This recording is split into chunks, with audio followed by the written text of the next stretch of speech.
गुलामीची अवलाद म्हणलंय, करतो का प्रचार झकमाऱ्या?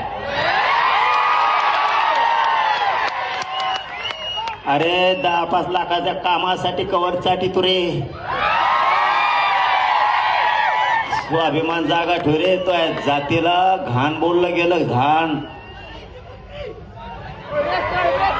तुझ्या जे जे तिथं त्या पक्षात तिच्या सोबत काम करतात त्यांच्यासाठी सांगतोय. खास तुमच्या अवलाद जर मराठीची असली ना आता, तर तुमच्या मराठ्याच्या लेकराला गुलाम म्हणलंय, गुलाम. मग आपली जर गुलामीचे पैदाशे असं जर त्यांचं म्हणणं आहे, तर मराठ्यांनी तिथं कशाला झक मारायला काम करता? तुमचा स्वाभिमान जागा हो द्या ना. अरे गेलं राजकीय करिअर खड्ड्यात, गेलं 10-5 रुपयाचं काम काढी लावीत. असं जातवान मिश्या पिळणाराची अवलाद आहे. कशाला कोणाच्या पायाखाली काम करता, पाय चाटून? आता त्यांनी काय सांगितलं, हे गुलामीचं गॅजेट कशाला लागू करता? मोगाचा प्रश्न अर्धवट राहिला आणि तुम्ही तिसरंच जोडीता.